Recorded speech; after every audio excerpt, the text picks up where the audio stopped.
অসংখ্য পাঠক আমায় জিজ্ঞেস করেছে আপনার কবর আছে কিনা। থাকলে আজ যেতাম বোধহয় আমি দিনাজপুর। কেন্দ্রীয় গোরস্থানের ফটকের সামনে গিয়ে অনেকক্ষণ দাঁড়িয়ে থাকতাম। এক অজ্ঞাত যুবতীকে গোরস্থানের ফটকের সামনে অনেকক্ষণ দাঁড়িয়ে থাকতে দেখে হয়তো খাদিম সাহেব এগিয়ে এসে জিজ্ঞেস করতেন, ভেতরে কে আছে? আমি জবাব দিতে না পেরে একটু হাসতাম। আপনি থাকলে আর বেঁচে থাকলে আপনার সাথে দেখা করে যে কি কাজ সেটা এখন পর্যন্ত ঠিক করতে পারিনি। আপনার আমার বয়সে ভালো তফাৎ, 1.5 যুগ খানেক বয়সের তফাৎ নিয়ে এক যুবতী আপনার সামনে দাঁড়ালে আপনার প্রতিক্রিয়া কেমন হতো ধারণা করতে পারছি না আপাতত। আমি যখন এই চিঠির এই অংশ লিখছি সকাল 7:04, 17 জুলাই 2025। আজ আন্তর্জাতিক ন্যায় বিচার দিবস। কিন্তু ন্যায় দিবসের বৃষ্টি মুখর সকালে বসে আমি বোধহয় একটা অন্যায় করছি। একজন নিকৃষ্ট অপরাধীর উদ্দেশ্যে লেখা চিঠির শেষাংশ লিখছি। জানলার বাইরে ঝিরঝির করে বৃষ্টি পড়ছে। দিনাজপুরে আজ বৃষ্টি হচ্ছে কিনা জানি না, অবশ্য দিনাজপুরে এসবের কিচ্ছু জানে না। আমি যে দিনাজপুরে এক কঠিন পাপীর জন্ম মৃত্যু দিয়ে গোটা একটা উপাখ্যান রচনা করে বসে আছি সে খবর দিনাজপুর রাখে না। দিনাজপুর চেনে না আপনাকে, তার বুকে কখনো জয় আমির হাঁটেনি।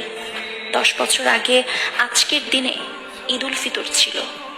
আমার জানা নেই সেদিন ঘোড়াঘাটে কারো মৃত্যু হয়েছিল কিনা, সেই দুঃখে আকাশের চোখ ভিজেছিল কিনা। আমি সেদিনটার বর্ণনা লিখেছি 4 ফেব্রুয়ারি 2025 খ্রিস্টাব্দ। সন্ধ্যার কিছু পর লিখতে বসলাম আপনার পরিণতিটুকু। কোনো অনুভূতি নেই। আমার ধারণা ছিল পাঠকেরাও অনুভূতি পাবে না এই লেখায়। আপনি যেমন ঘেন্না সাথে নিয়ে এসেছিলেন আমার কলমে, বিদায় নেবেন ওভাবেই।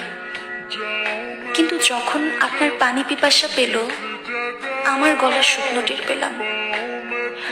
আমি আপনাকে বারবার ক্ষুধার্ত লিখেছি, তাই লেখার সময় আমার খিদে পাইনি কখনো। কিন্তু শেষবার আপনার পিপাসায় আমার পিপাসা পেয়েছিল। বারবার ঢোক গিলেও একটু গলা ভিজল না, ভিজল চোখ। আমি অবাক হয়ে কিছুক্ষণ লেখা বন্ধ করে বসে রইলাম। এরপর শুকনো গলায় গোটাটা লিখে উঠলাম। আপনার দেহটা মাটিতে পড়ার পর আর কিছু মনে হলো না। কাউকে তার গন্তব্যে পৌঁছে দেবার সুখে আমার ভেতরে শান্তি এলো। আমার চিঠির কাগজে বৃষ্টির ফোঁটা ছিটে এসে লাগছে। আপনার রক্তে ভেজা দেহের মতো সেও বৃষ্টিতে ভিজতে চাইছে কিনা জানি না, কিন্তু আমার এখন বৃষ্টিতে ভিজতে ইচ্ছে করছে। এই বৃষ্টি খুব বেশি ভেজাতে পারবে না, তবু যদি ভিজতে পারতাম। এসব কাকতালীয় ঘটনা হলেও আমি একটু অবাক হচ্ছি। রাতের শেষ প্রহরে চিঠি শেষ না হতেই বৃষ্টি এলো। অগত্যা ছাদ থেকে নেমে এলাম। ঘড়িতে তখন 4:30 মতো বাজছে। আপনার বুক ফুঁড়ে বুলেট চলার সময়। আমি আর চিঠিতে হাত দিলাম না, কাগজটা ভিজেও গেছিল। এই চিঠি লেখার কোনো কারণ নেই, কোনো আগামাথা নেই। এটা চিঠি কিনা তাই বলতে পারছি না। তবু রাতে লিখতে শুরু করেছিলাম বলে শেষ করতে বসেছি। বৃষ্টি একটু বাড়ছে, বেশিক্ষণ হবে না আমার ধারণা। এই চিঠি লেখার আফসোসে হাত জমে আসছে। আমার ভেতরে তৈরি সত্তাকে আমারই হাত দিয়ে চিঠি লেখার মতো কাজ করার আফসোস। তারিখ মতে 10 বছর আগে এই তারিখে মৃত্যুর সাথে চলে যাওয়া একজন অপ্রাপকের কাছে চিঠি লেখার অঢেল আফসোসের সাথে কলম থামাচ্ছি। লেখা যা বিশ্রী হচ্ছে এ পর্যায়ে হাত চলছে না। ঘুমাবো একটু।